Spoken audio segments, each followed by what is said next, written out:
কাজ হারানো শিক্ষকদের অনশন মঞ্চ চলছে তমলুকে।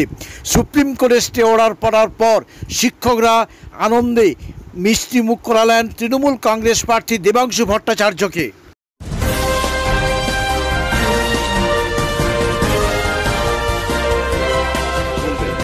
এই তো অত্যন্ত খুশির খবর, এটা হওয়ারই ছিল। এবং কিছু কিছু শকুন যারা খোঁজ করছিল, সামাজিকভাবে শিক্ষকদের মৃতদেহের খোঁজ করছিল, সেই সমস্ত শকুনরা আরও একবার শিক্ষা পেয়ে গেল। তা আমি এইটুকুনি বলতে চাই, দেখুন ওস্তাদের মার শেষ রাতে, এইটুকুনি আজকের দিনে যেটা হয়েছে, আমাদের বিশ্বাস সুপ্রিম কোর্টের মেরুদণ্ড এখনও বিক্রি হয়নি। সুপ্রিম কোর্টের ওপরই এখন দেশের 130 কোটি মানুষ শেষ আস্থা সুপ্রিম কোর্ট। আমাদের ধারণা আজকে স্টে অর্ডার এবং ফাইনালি গিয়ে যে ফাইনাল জাজমেন্ট বিচারের শেষে হবে, সবটাই শিক্ষকদের পক্ষে থাকবে, সমাজের পক্ষে থাকবে। সুপ্রিম কোর্ট বলছে যে নিয়োগ দুর্নীতি রাজনৈতিক স্পর্শকাতর বিষয়। দেখুন আমাদের তো, আমরা তো ঘরপোড়া গরু, এই সিঁদুরে মেঘ দেখলে ভয় পাই।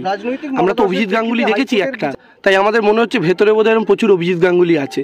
তো স্বাভাবিকভাবেই এটা খুব ন্যাচারাল ব্যাপার, যে কারোর ক্ষেত্রেই কেউ যদি একটা বিষয় নিয়ে সন্দেহ হয়, সেই সন্দেহটা সত্যি প্রমাণিত হয়, পরবর্তীকালে এরকম ঘটনা ঘটলে তো সন্দেহ হবে। এই সন্দেহ আমাদের আজও আছে। 26,000 প্যানেল স্থগিতাদেশ দিয়েছে, কিন্তু সিবিআই মামলা তদন্ত করতে পারবে। তো সিবিআই তো সারদা থেকে শুরু করে করছে, এবং গোটা ভারতবর্ষে মনে 20,000 কেস করছে, তাতে কি গেল এলো? সিবিআই তো নন্দীগ্রামও করেছিল, কি নন্দীগ্রামে কি কোন ফয়সালা দিতে পেরেছিল? তো সিবিআইয়ের প্রতি আমাদের আলাদা করে কোনো বক্তব্য নেই। সিবিআই তদন্ত হওয়া মানে এখন ওই পাড়ার আমাদের বিশু কাকু যে চা বিক্রি করছে, সেই চা কাকু বেটার তদন্ত করে, ফলে সিবিআই আলাদা করে আমাদের কাছে কোনো গুরুত্ব রাখে না। শিক্ষকদের বেতন ফেরত দেওয়ার ক্ষেত্রেও একই বলেছে যে স্থগিতাদেশ দিয়েছে, যে দেওয়া যাবে। তো সেক্ষেত্রে শিক্ষকরা একটু স্বস্তি পেল বলে মনে হয়? অবশ্যই, এটা তো অমানবিক সিদ্ধান্ত ছিল না। দেখুন আদালতের সিদ্ধান্ত নিয়ে, আগের আদালত হোক বা যেই হোক, আমি কিছু বলতে চাই না, কিন্তু যারা চাকরি করেছেন এতগুলো বছর, তাদেরকে আপনি যদি বেতন দিতে বলেন এতগুলো বছরে, তারা কি বেতনটা জমিয়ে রেখেছিল? এটা সম্ভব কখনো? এদের তো সুইসাইড করা ছাড়া অপশান থাকবে না।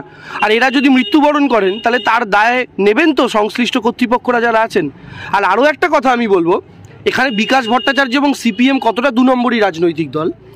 যেখানে সিপিএম বলছে যোগ্য চাকরি প্রার্থীদের বিচার চাই, তাদের যোগ্য চাকরি প্রার্থীদের চাকরি ফেরত দিতে হবে, আজকেও সুপ্রিম কোর্টে দাঁড়িয়ে বিকাশ রঞ্জন ভট্টাচার্য বলেছেন যে যোগ্য আর অযোগ্যদের মধ্যে ভাগ করার কোনো অপশান নেই, টোটাল প্যানেলটাই বাতিল চাই।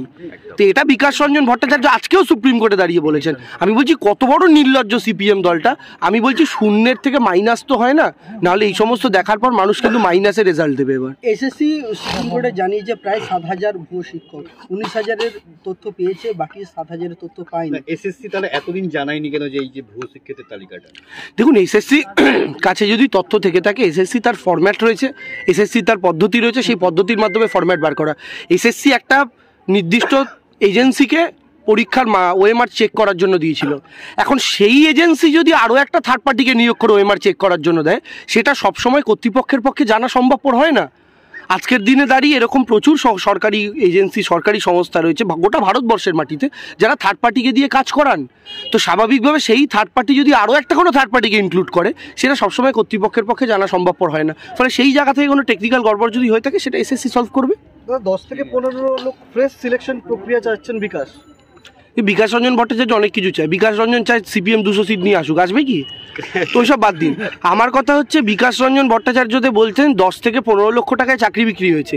এইটা কোন আদালতে প্রুফড হয়েছে? এই 10 লাখ টাকা কি বিকাশবাবুর সামনে ডিলিং হয়েছিল? কোথায় ডিল হয়েছে? এটা কে দেখেছে? 10 থেকে 15 লাখের এই অঙ্কটা কোথায় পাচ্ছেন? আর পয়সার বিনিময়ে চাকরি বিক্রি হয়েছে, এটা কি এখনো প্রুফড? কলকাতা হাইকোর্টে প্রুফড, সুপ্রিম কোর্টে প্রুফড, কোনো লোয়ার আদালতে প্রুফড? কোথাও প্রুফড নয়। এই হাওয়ায় হাওয়ায় ভাসানো কথা নিয়ে বিকাশবাবুদের মতো বক্তব্য রাখলে ভোটের রেজাল্ট ওই হাওয়াতেই হবে। ঠিক আছে।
কেক আর পেস্ট্রিতে জিবে জল সপারি ওয়াও আশাতে লাজবাব নিউ বিদ্যুৎ বেকারি টিপটপ টিফিনে और हैप्पी पार्टी নিউ বিদ্যুৎ বেকারি মানডে টু সানডে ছোট বড় সবার পছন্দ একটাই নিউ বিদ্যুৎ বেকারি প্রতিদিন চাই চাই